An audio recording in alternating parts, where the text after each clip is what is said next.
Friends, I am Sarika Shah. Today I am going to explain Supplementary Unit 5th Princess September. Princess September. Shyam देश के राजा तथा रानी की बहुत सी बेटियां थीं। उनके नाम याद रखने में उन्हें बहुत ही परेशानी होती थी। सो राजा ने राजकुमारियों के जो नाम हैं वो महीनों के नाम पर रख दिए। जैसे month names, you know that, जनवरी, फरवरी, मार्च, अप्रैल, मई, जून, जुलाई, अगस्त, सितंबर। ओके। लास्ट जो बेटी थी उसका नाम था सितंबर। शाम के राजा की एक अलग सी एक आदत थी। वो अपने जन्मदिन पर उपहार लेने की बजाय वो हर एक को क्या देता था, गिफ्ट देता था। एक साल अपने जन्मदिन के अवसर पर उसने हर राजकुमारी को एक एक हरा तोता सोने के पिंजरे में बंद करके गिफ्ट किया। बेटियों ने उन तोतों को 7 भाषाओं में यही सिखाया कि परमात्मा राजा को उनके जन्मदिन पर लंबी आयु प्रदान करे। यानी वो गुड विशेस दी उन्होंने। और सुंदर बोली, लाइक वो गुड विशेस देना चाहती थी बच्चियों ने कि उनके डैडी की हमेशा उनके जो लंबी उम्र हो। एक दिन राजकुमारी सितंबर ने अपने तोते को मृत पाया। यानी जो सितंबर नाम की जो लास्ट राजकुमारी थी उसका जो पैरट था ना, वो क्या हो चुका था, मर चुका था। वो रो पड़ी। रानी ने उसे उसकी मूर्खता कहा तथा उसे भूखा ही सुला दिया। सितंबर एक छोटे पक्षी के गाने के कारण जग गई। उसने एक छोटे गायक पक्षी को कमरे में प्रवेश करते हुए देखा और उसका गाना सुना। यानी एक कोई सी सिंगिंग बर्ड्स होता है ना, इस तरह से एक छोटा सा बर्ड वहाँ पर आया। वो रोना भूल गई। वह उसे अपने मृत तोते के स्थान पर रखने को सहमत हो गई। अब क्या हुआ कि जो पैरट था वो तो मर चुका था। अब फिर वो तो बहुत रो रही थी, बहुत अपसेट हो गई थी। फिर उसने देखा कि एक सुंदर सी दूसरा सा एक पक्षी है जो भी गा रहा है, तो उसने अपने तोते की जगह पर उसे रख दिया। जब वो अगली सुबह जागी तो पक्षी को कमरे में ही उसने देखा। पक्षी ने बोलने वाला पक्षी था, इसलिए उसने बोला गुड मॉर्निंग, सुप्रभात, है ना। उसने उसके हाथ से क्या खाया, चावल खाया। हर कोई यह देखकर दंग रह गया। सितंबर ने सोचा कि अपनी पक्षी को वह अपनी 8 बहनों को भी दिखाए। यानी ये जो 7-8 बहनें थी ना, तो सबके पास एक एक तोता था, लेकिन इसका तोता तो क्या हो चुका था, मर चुका था। उसकी जगह एक उसने सिंगिंग बर्ड को रखा था। फिर उसकी इच्छा हुई कि वो उसे क्या करे, अपनी 8 बहनों को दिखाए। उसमें से प्रत्येक के लिए पक्षी ने एक नया गाना गाया। अब वो लेकर गई तोहर। तोते तो केवल परमात्मा राजा की रक्षा करे यही कह पाते थे, पर ये जो बर्ड आया था ना, इसने क्या करा, हर एक व्यक्ति के लिए अलग अलग सॉन्ग गाया।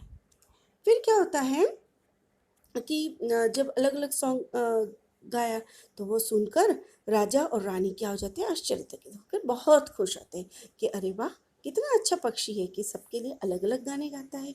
लेकिन जो तोता था वो तो सिर्फ इतना ही बोल पाता था, परमात्मा राजा की रक्षा करे। ओके। तो राजा और रानी का मन उन तोतों का गायन सुनकर उब गया था। यानी क्या, सुंदर बोली शब्द सुनकर क्या हो गया था, उनका उब गया था मन की। अरे, ईर्ष्यालु बहन ने एक गंदा निर्णय लिया। अब क्या, उसकी जो बहन जो थी ना, 8 जो राजकुमारियाँ थी, वो लोग क्या हो गई कि उनको ऐसा हो गया कि अब ये तोते भी उदास हो, सारे तोते भी उदास हो गए, क्योंकि सारा इम्पोर्टेंस किसको मिलने लगा, राजकुमारी सितंबर की जो नया बर्ड था उसे मिलने लगा।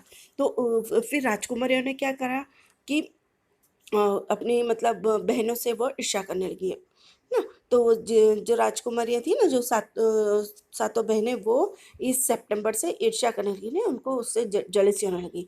उन्होंने अपनी छोटी बहन को अपने पक्षी को पिंजरे में बंद करके रखो, कहीं वह सदा के लिए ही चला ना जाए। फिर वो छोटी जो बहन थी ना, उसको ऐसा बोलती हैं सारी बहनें कि काम कर, तेरा जो पक्षी है ना उसको क्या करो, पिंजरे में बंद करके रख दो, नहीं तो पता चला कि वो हमेशा के लिए कहीं चला जाएगा।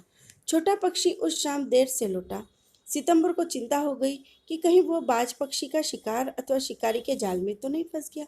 तो अब क्या हुआ कि बहनों ने जब ऐसा बोल दिया था, तो फिर उनको ऐसा लगा कि भाई उस दिन वो लेट आया तो उसको सच में ऐसा लगा कि कहीं ऐसा ना हो कि किसी ने इसका शिकार कर लिया हो, है ना।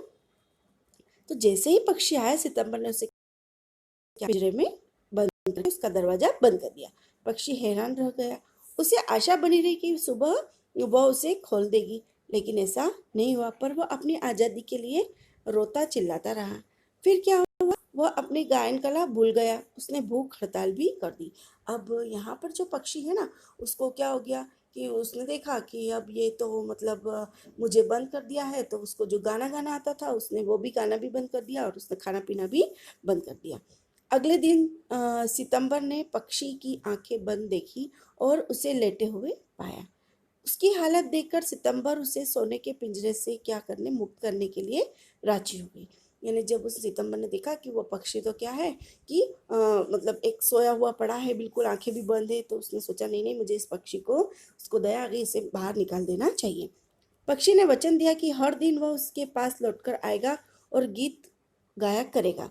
सितंबर की बहनें उसका मजाक उड़ाने लगी। वे बोली कि पक्षी कभी भी लौटकर नहीं आएगा। अंततः वह लौट आया। बाद में क्या हुआ कि वो पक्षी तो लौट आया। वह सितंबर के कंधे पर बैठा और उसने हाथों से खाना खाया। फिर उससे उसके लिए गाना भी गाया। सितंबर अपने कमरे की खिड़की रात दिन खोले रखती थी ताकि पक्षी, जो वो बर्ड था, सिंगिंग बर्ड, वो किसी भी समय अपनी इच्छा से आए और वापस चला जाए। खुली खिड़की से आती ताजी हवा से राजकुमारी को बहुत ही मतलब सुंदर बना दिया था। इस कारण उसका विवाह कंबोडिया के राजा से हो गया। पर उसकी बहनें, जो अपनी खिड़कियां बंद रख के सोती रहती थी, कुरूप सी हो गई और तथा बदमिजाज भी, क्योंकि उनका नेचर भी खराब हो गया था। इसीलिए उसका विवाह राजा के मंत्रियों से कर दिया गया। इसलिए वो जो दूसरी 7 बहनें थी उनका विवाह राजा के मंत्रियों से हुआ। लेकिन ये जो सितंबर थी, उसकी उसकी जो शादी है, उसकी जो मैरिज है, वो किससे हुई?